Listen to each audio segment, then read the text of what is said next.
We're going to switch gears. I sit on corporate boards. I always like to bring my guests back to really think about in your systems today, your processes, your business model.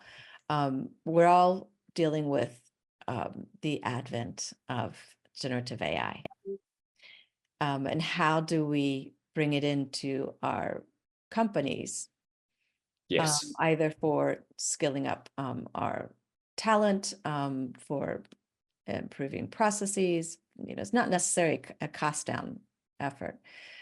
So you have shared with me that with the 1,800 customers, one thing that you've developed over the years is a proprietary large language model that powers an AI tool that informs perhaps these 11 different ways of identifying your ideal business buyer model, your ideal buyer decision profile. Yep.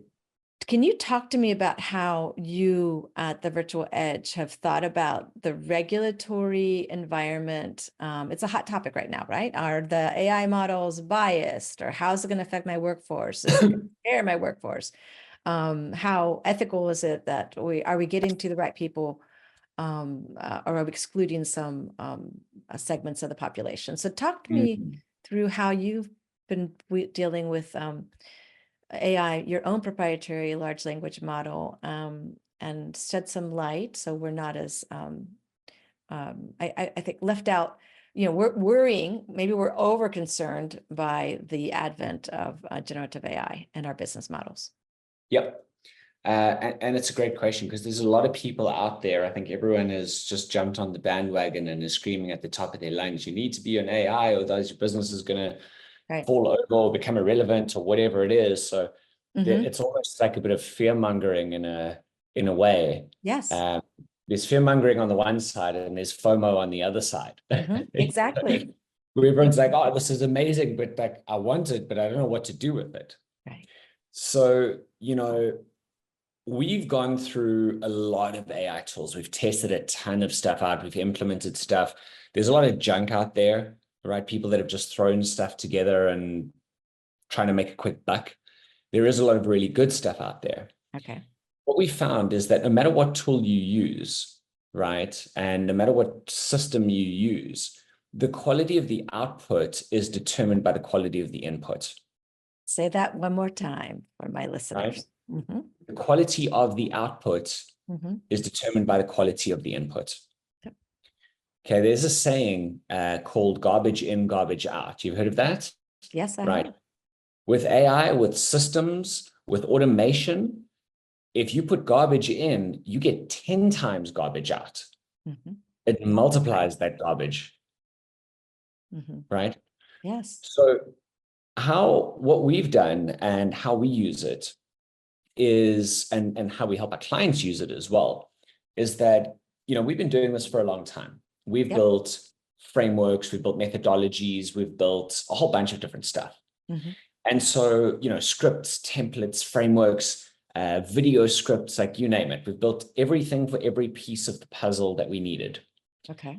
And we used to give this to people on a Google Doc and have hour-long training videos that would walk them through it. Instead, what we did now is we took that thought process, we took that thinking, we went and looked at how we train our people, what are the things that they got to think about, and we built that into an AI system. So now what happens is that when people in the past used to have to sit and think about this hard and question their life's decisions sometimes and go really deep, and it would take long. This was the problem, was it would take too much time to get to results. Whereas now we can literally ask them a couple of questions and it'll give them an answer based on our frameworks and our methodologies that'll get them 80 to 90% of the way there. So prompts, right? That's how you ask questions. Well, kind of. We ask the questions, and then the questions feed into the framework that we've built in the back end, and then it gives the answers based on our methodologies and our frameworks. So it's very specific to our process. Okay. And it's the body of information is growing and enhancing the large language model over time. Yeah, absolutely.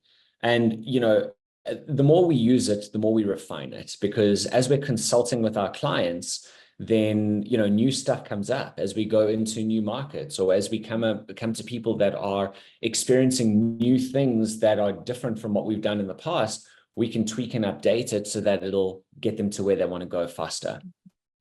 Okay. And what's happened for us is that what used to take our clients 3 months to get through is now taking 3 days. Wow. So if we go back to the question around regulatory, Yes. sorry, I don't know why this thing, I did close it, is if we are looking at how it gets used in a regulatory way, I would say, once again, the quality of your input determines the quality of your output. And use it as a guideline, not as a rule. And you still want to put your own stuff in there. So I would be looking at questions instead of how do we get AI to take stuff over for us, rather, how do we put our stuff into models and then train it on our models so that it becomes our own internal processes. And in a way, you clone yourself. Okay. Okay. Yeah. And if you base it around frameworks and models, it's going to give you much better output. Like, we look at for us with the coaching and consulting that we do with clients, all the questions that we used to get asked where people used to get stuck. Yeah. Those have disappeared. Yes. That's 9 years of craftsmanship, right? With the aid of automation. Yeah. And this has literally been built in the last 6 months. So, it takes you 9 years to get there, and boom, 6 months, overnight success.